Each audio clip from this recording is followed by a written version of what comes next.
నమస్కారం. K9 news కి స్వాగతం. మూసీ ప్రక్షాళన పేరిట పేద ప్రజల ఇండ్లను కూల్చివేత కార్యక్రమాన్ని కాంగ్రెస్ ప్రభుత్వం చేపడుతోందని ఎమ్మెల్సీ కల్వకుంట్ల కవిత అన్నారు.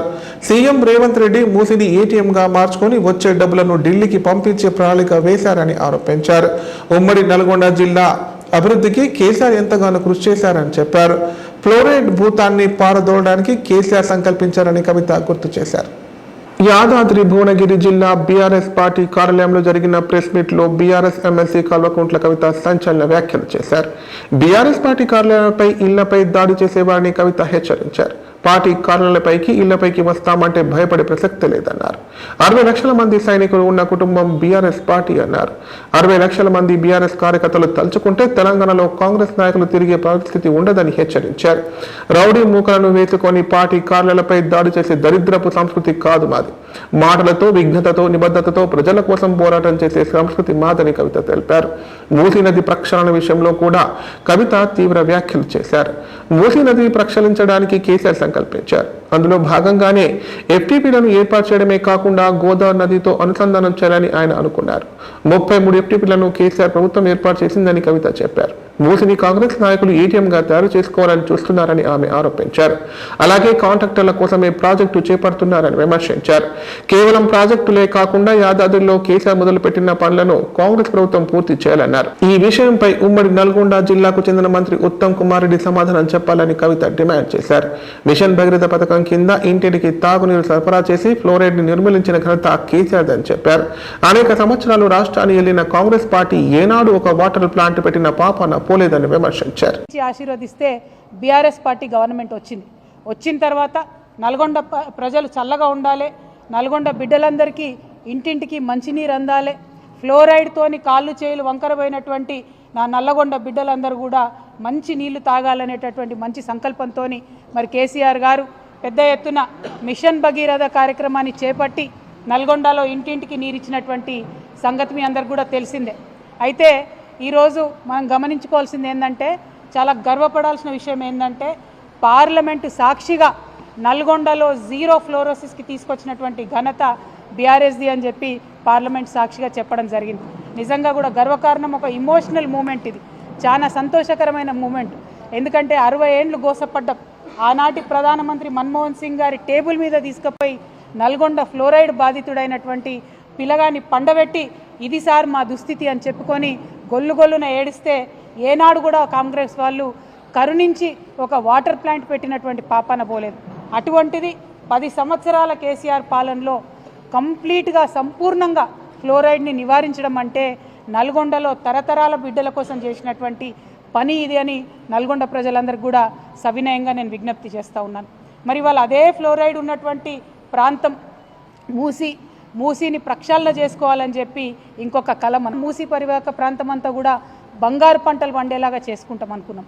ఫ్లోరైడ్తోని భూమి కూడా మొత్తం సారం కోల్పోయింది, భూమిలో పండేటటువంటి పంటలు కూడా విషతుల్యమైనవి. అంటే కేసీఆర్ గారు కన్న కల, ఎంతోమంది తెలంగాణ వీరులు కన్న కల ఏంటంటే మూసీ నదిని ప్రక్షాళన చేసుకుంటామని అనుకున్నాం. మనం దానికోసం ప్రాజెక్టులు పెట్టుకున్నాం, దానికోసం ఒక 31 ఎస్టీపీలు కట్టినాం. అంటే వచ్చే నీళ్లను శుద్ధి చేసేటటువంటి 31 కేంద్రాలను కేసీఆర్ గారి హయాంలోనే ట్రీట్మెంట్ ప్లాంట్ను నిర్మాణం చేయడం జరిగింది. ఆ తర్వాత మూసీని గోదావరిని కలపాలి, మూసీని గోదావరిని కలపడానికి మనకు కొండపోచమ్మ నుంచి అయితే దగ్గర అవుతుంది, దానికోసం ఒక 1600-1700 కోట్ల రూపాయలు అయితే సరిపోతుందని చెప్పి మనం ప్రాజెక్టులు పెట్టుకోవడం జరిగింది. అంటే మూసీలో 2 ఉన్నాయి అంశాలు, ఒకటి మూసీ ప్రక్షాళన, ఇంకొకటి మూసీ పునరుజ్జీవనం. ఈ 2 కూడా కేసీఆర్ గారి హయాంలో అత్యంత తక్కువ ఖర్చుతోని శాశ్వతంగా పరిష్కారం అయ్యేటటువంటి విధంగా మనం ఆల్రెడీ ప్రణాళికలు చేసి పెట్టినాం. అందులో 31 ఎస్టీపీలు కూడా ఇలా పనిచేస్తున్న విషయం ఇప్పుడున్నటువంటి కాంగ్రెస్ పెద్దలకు కూడా తెలుసు. వాళ్ళ అధికారంలోకి వచ్చినాక ఏం చేసిండ్రు, కేసీఆర్ గారు పెట్టిన ఆ 3 ఎస్టీపీలనే ఇప్పుడు మళ్ళీ వాళ్ళు ప్రారంభించి కొత్తగా ఏదో సాధించినట్టు జబ్బలు జరుచుకుంటున్నటువంటి పరిస్థితి. మిషన్ మంత్రిగా ఉన్నారని చెప్పి నేను ఇవాళ ప్రశ్న వేస్తూ ఉన్నా. దీనికి ఉత్తమ్ కుమార్ రెడ్డి గారు సమాధానం చెప్పాలి. అంతకుముందున్న ప్రాజెక్టుల ప్రాబ్లం ఏంది, 1700 కోట్లతోని కొండపోచమ్మ సాగరు మూసి అనుసంధానం చేసేటటువంటి ఆస్కారం ఉన్నప్పుడు కొత్త ప్రాజెక్టు 7500 కోట్లతోని ప్రజాధనం దుర్వినియోగం చేయాల్సిన అవసరం ఏముందని మేము ప్రశ్నిస్తూ ఉన్నాం. అదేవిధంగా మరి మూసీ ప్రక్షాళన అంటే ఏంటిది, మూసీలో ఉన్న మురికి నీళ్ళు ప్రక్షాళన చేయాలి. కానీ కాంగ్రెస్ పార్టీ వారి దృష్టిలో మూసీ పరివాహక ప్రాంతంలో ఉన్న పేద ప్రజల ఇండ్లను ప్రక్షాళన చేసే కార్యక్రమం వాళ్ళు మొదలుపెట్టింది. ఆ పేద ప్రజల ఇంటి మీద పడి బుల్డోజర్లతో కొడుతున్నటువంటి పరిస్థితి. మరి ఆనాడే మేము ఆలోచన చేసినాం, మూసీ రివర్ డెవలప్మెంట్ కోసం ఒక బోర్డు పెట్టినాం. దానికి సుధీర్ రెడ్డి గారు చైర్మన్గా కూడా ఉన్నారు. నాకు తెలిసి 20,000 కోట్ల లోపలనే దానికోసం ప్రణాళికలు కూడా సిద్ధం చేసి మొత్తం కూడా ప్రక్షాళన చేయాలనుకున్నాం. కానీ ముఖ్యమంత్రి గారు మాట్లాడారు. వారు మాట్లాడిన మాటలు నల్గొండ జిల్లా ప్రజలందరూ కూడా విన్నారు. మరి వారి భాషలోనే వారికి ఖచ్చితంగా ఇవాళ మాటల పరంగా బీఆర్ఎస్ పార్టీ జవాబు చెప్తుంది.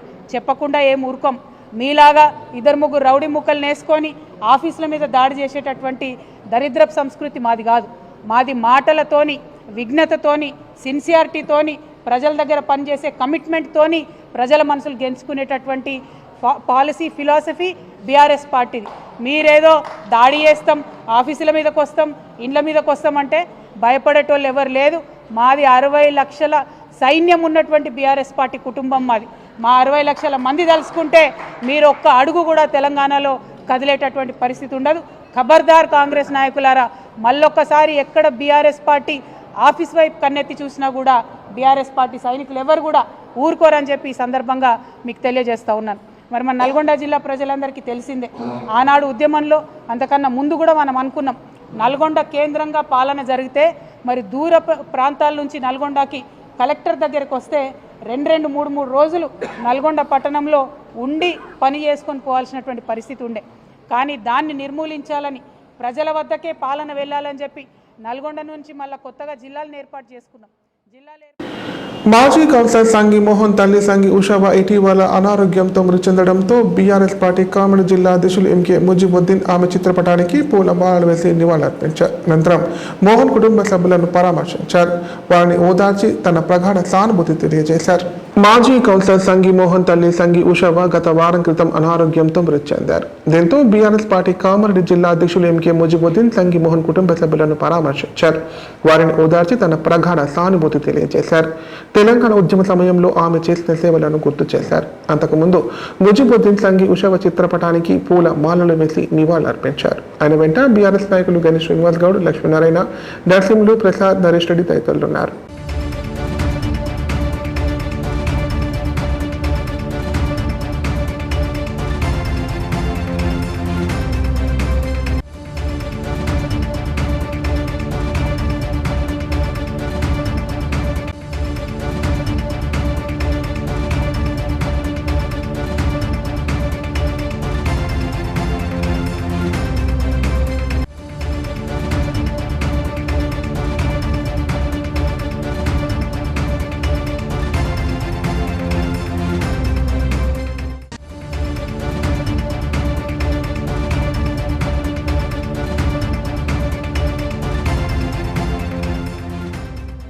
చట్టాలను ప్రజల్లోకి తీసుకువెళ్తూ అవగాహన కల్పించడంలో మీడియా కీలక పాత్ర పోషించాలని కామారెడ్డి జిల్లా జడ్జి డాక్టర్ వరప్రసాద్ అన్నారు.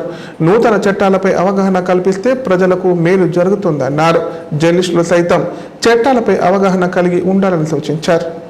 తెలంగాణ రాష్ట్ర వర్కింగ్ జర్నలిస్టుల సంఘం 2025 మీడియా డైరీని ఇటీవల రాష్ట్ర రెవెన్యూ సమాచార శాఖల మంత్రి పొంగులేటి శ్రీనివాస్ రెడ్డి ఆవిష్కరించిన విషయం తెలిసిందే. ఇందులో భాగంగా టీయూడబ్ల్యూజే ఐజేయు కామారెడ్డి జిల్లా అధ్యక్షులు రజనీకాంత్, జిల్లా ప్రధాన న్యాయమూర్తి డాక్టర్ సిహెచ్ వరప్రసాద్ కు నూతన డైరీని అందజేశారు. సందర్భంగా జిల్లా జడ్జి వరప్రసాద్ మాట్లాడుతూ ప్రజలకు ప్రభుత్వాలకు మధ్య మీడియా వారధిగా పనిచేయాలని సూచించారు. అలాగే చట్టాలను ప్రజల్లోకి తీసుకొని రావడంతో పాటు కొత్త చట్టాలపై అవగాహన కల్పించడంలోనూ ముందుండాలన్నారు.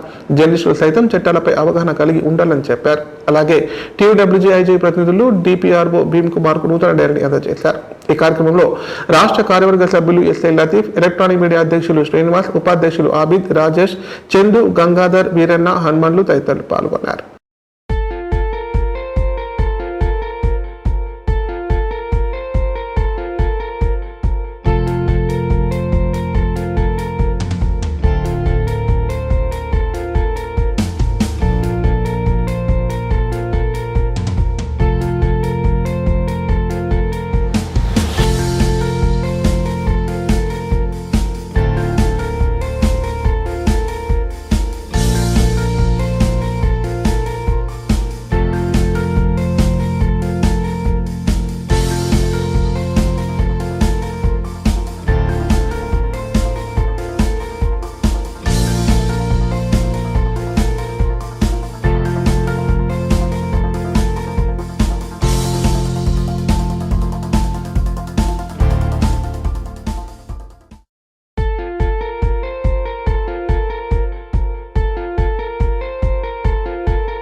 నిన్న అగ్ని ప్రమాదం జరిగిన కామారెడ్డి సబ్ స్టేషన్ను సీజీఎం అశోక్ కుమార్ తనిఖీ చేశారు.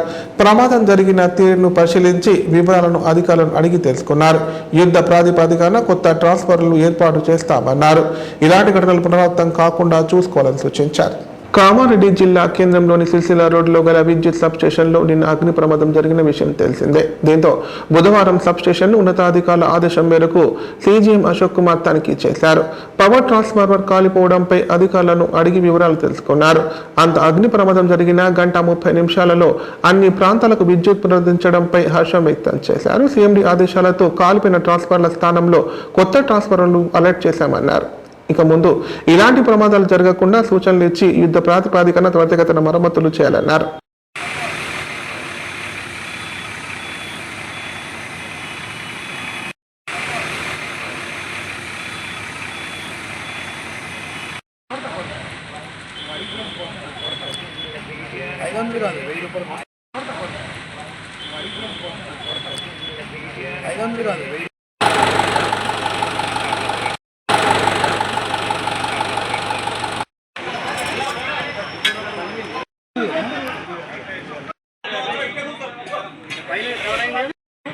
వేరే సబ్ స్టేషన్ నుంచి కరెంట్ ఇచ్చాం నిన్ననే. ఇప్పుడు ఈ రిపేర్కి వాళ్ళకి సంబంధం లేదు. వాళ్ళకి కంటిన్యూ ఉంటుంది 3-4 రోజుల దాకా. ఇది ఈ వర్క్ అయ్యి కొత్త ట్రాన్స్ఫార్మర్స్ పెట్టే వరకు వాళ్ళకి కరెంట్ లేదు. నిన్నే ఇచ్చాము. మాకు అన్ని ఇంటర్నెట్ లైన్స్ ఆల్రెడీ వేసి ఉన్నాయి. సీఎండి వరుణ్ రెడ్డి గారి ఆదేశాల మేరకు ఒక దగ్గర కరెంట్ పోతే ఇంకో దగ్గర వెంటనే చేస్తుంది. ఆ అరేంజ్మెంట్ ఉన్నది కాబట్టి నిన్న వీళ్ళు రోజు చేసిండ్రు. ప్రజలకు ఏమి మొత్తం వాటర్ లేకుండా వాళ్ళకి సప్లై నిరాటంకంగా ఉన్నది ఉంటుంది కూడా. ఈరోజు నిన్న జరిగిన సంఘటనకు మా ఇప్పుడు ప్రకటనలు. Life hospital Kamareddy. కామారెడ్డిలో 50 పడకల ISO సర్టిఫైడ్ గల ఏకైక hospital life hospital Kamareddy. Aarogyasri, EHS మరియు అన్ని రకాల నగదు రహిత హెల్త్ ఇన్సూరెన్సులు గల ఏకైక hospital life hospital. Aarogyasri card లేదా తెల్ల రేషన్ కార్డు ఉన్న వారికి ఆరోగ్యశ్రీ మరియు ఆయుష్మాన్ భారత్ ద్వారా ఆపరేషన్లు ఉచితంగా చేయబడును. కామారెడ్డిలో కార్పొరేట్ స్థాయి ఖరీదైన వైద్యాన్ని ప్రతి పేద మధ్యతరగతి వారికి అతి తక్కువ ఖర్చుతో వైద్యం చేయబడును. నిజామాబాద్, హైదరాబాద్ వెళ్లవలసిన అవసరం లేకుండా అనుభవజ్ఞులైన వైద్య బృందంచే క్లిష్టమైన ఎముకల ఆపరేషన్లు, ఆర్థోస్కోపిక్, కీహోల్ సర్జరీలు, జాయింట్ రీప్లేస్మెంట్, మోకాళ్ల మార్పిడి, వెన్నుపూస ఆపరేషన్లు మరియు 4 గంటలు అత్యవసర వైద్య సేవలు అందించబడును. మా సదుపాయాలు: అత్యాధునిక operation theatre, laminar OT, ICU, x ray, physiotherapy, DEXA scan, pharmacy సౌకర్యాలు కలవు. రాష్ట్ర ప్రభుత్వ ఉద్యోగులకు ఫీజు రీయింబర్స్మెంట్ సౌకర్యం కలదు. సంప్రదించండి లైఫ్ హాస్పిటల్. తెలంగాణలో మొట్టమొదటిసారిగా అధునాతన పద్ధతిలో నరాల, మానసిక, sex, alcohol, fits treatment, AC intensive care unit ఇప్పుడు మన నిజామాబాద్ లో doctor B Keshavulu MD psychiatry, Osmania గారి ఆధ్వర్యంలో అన్ని సదుపాయాలు గల అత్యాధునిక అతిపెద్ద హాస్పిటల్ ప్రారంభించబడ్డది. నరాల బలహీనతలు, తలనొప్పి, ఫిట్స్, పళ్లు బిగపట్టడం, భయం, గుండెదడ, డిప్రెషన్, ఒంటరితనం, మంత్రాలు చేతబడి చేశారని అనుమానపడటం, వ్యతిరేకమైన ఆలోచనలు, తన గూర్చి మాట్లాడుకుంటున్నారని, చంపడానికి వస్తున్నారని భ్రమపడటం, ముట్టిందే ముట్టటం, కడిగిందే కడగటం, సెక్స్ లో బలహీనత, శీఘ్రస్ఖలనం, హస్తప్రయోగం, సెక్స్ లో తీవ్ర అసంతృప్తి, భార్యాభర్తల మధ్య అనుమానాలు, పిల్లల అల్లరి, అతికోపం, మతిమరుపు, చదువులో వెనుకబాటుతనం, alcohol, cigarette, gutka, Gul form బానిసైన వారికి స్పెషల్ ట్రీట్మెంట్. గమనిక: ఆధునిక ఏసీ వార్డు, అత్యంత విశాలమైన భవనం, అన్ని నరాల మానసిక సమస్యలకు మరియు ఆల్కహాల్ ను మాన్పించుటకు అడ్మిషన్స్ సౌకర్యం గల తెలంగాణలోనే అతిపెద్ద hospital doctor Keshavulu hospital. Bus stand ఎదురుగా లైన్, ఖలీల్వాడి, నిజామాబాద్. ఫోన్ 08462255189. ఉమ్మడి జిల్లాలో నిర్వహిస్తున్న గ్రామ సభలు రసాబసగా సాగుతున్నాయి. రేషన్ కార్డులు, ఇందిరమ్మ ఇండ్లు వంటి సంక్షేమ పథకాల లబ్ధిదారుల ఎంపిక జాబితాలో అర్హుల పేర్లు రాకపోవడంతో పలువురు అధికారులు నిలదీశారు. లబ్ధిదారుల జాబితాలను అధికారులు చదివి వినిపిస్తుండగా అధిక శాతం మంది పేర్లు లేకపోవడంతో సభలో గందరగోళం నెలకొంది. నిజామాబాద్ జిల్లా ఉమ్మడి కోటగిరి మండల కేంద్రంతో పాటు పోతంగల్, కల్లూర్, లింగాపూర్, ఎత్తొండ, కారేగాం, కొత్తపల్లి గ్రామాలలో ప్రజాపాలన గ్రామ సభలు మండల ప్రత్యేక అధికారుల ఆధ్వర్యంలో నిర్వహించారు. ముందుగా ఇందిరమ్మ ఇల్లు, ఇందిరమ్మ ఆత్మీయ భరోసా, రేషన్ కార్డు, రైతు భరోసా అర్హులైన లబ్ధిదారుల వివరాలు అధికారులు చదివి వినిపించారు. కోటగిరిలో రేషన్ కార్డు లబ్ధిదారుల విషయంలో గందరగోళం నెలకొంది. రేషన్ కార్డుల లిస్టులో అర్హుల పేర్లు లేకపోవడంతో అనర్హులకు రేషన్ కార్డులు ఎలా ఇస్తారని పలువురు ప్రశ్నించడంతో వాగ్వాదం చోటు చేసుకుంది. ఇందిరమ్మ ఆత్మీయ భరోసా పథకం గుంట వ్యవసాయ భూమి లేని వారికి అర్హులుగా గుర్తించాలని డిమాండ్ చేశారు. వెంటనే కోటగిరి ఎస్ఐ సందీప్ గ్రామసభ వద్దకు చేరుకుని గ్రామస్తులకు నచ్చజెప్పడంతో ప్రజలు శాంతించారు. ఈ సందర్భంగా తహసీల్దార్ గంగాధర్ మాట్లాడుతూ జాబితాలో తమ పేర్లు రాని వారు ఆందోళన చెందవద్దని, ప్రభుత్వ ఆదేశానుసారం సంక్షేమ పథకాలకు సంబంధించిన మళ్లీ దరఖాస్తులు తీసుకోవడం జరుగుతుందన్నారు. ప్రత్యేక కౌంటర్లు ఏర్పాటు చేయడం జరిగిందని చెప్పారు. అర్హులను గుర్తించి మరోసారి సర్వే నిర్వహించి సర్వే ఆధారంగా పేర్లు తొలగిస్తామన్నారు. ప్రభుత్వ సంక్షేమ పథకాలకు అర్హులైన లబ్ధిదారులు ఎప్పుడైనా దరఖాస్తు చేసుకోవచ్చని తెలిపారు. ఇది నిరంతర ప్రక్రియగా కొనసాగుతుందని పేర్కొన్నారు.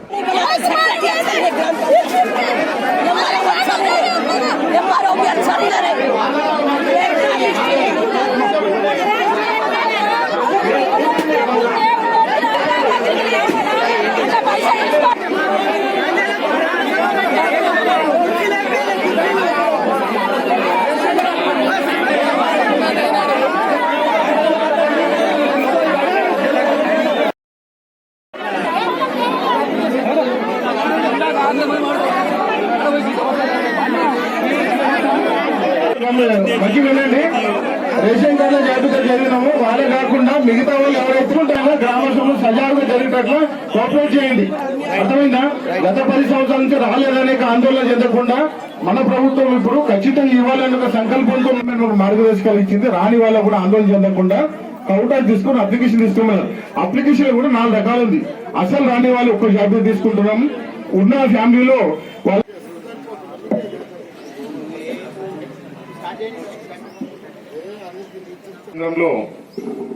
ప్రజాపాలన కార్యక్రమంలో భాగంగా ఈరోజు గ్రామ సభ కండక్ట్ చేయడం జరుగుతుంది. ఈ గ్రామ సభలో మన తెలంగాణ రాష్ట్ర ప్రభుత్వం 4 పథకాల గురించి వివరించాలని చెప్పడం జరిగింది. ఆ పథకాల గురించి సంక్షిప్తంగా తమరికి వివరిస్తాము.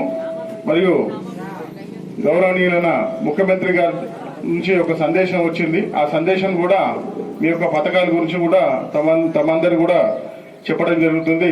అందరు కూడా గ్రామ సభకు విచ్చేసిన ఈరోజు కోటగిరి గ్రామంలో నివసిస్తున్న ప్రజలందరికీ నమస్కారాలు. ప్రజలకు ఇచ్చిన హామీలు నెరవేర్చే ప్రక్రియలో భాగంగా మన ప్రభుత్వం ఈ నెల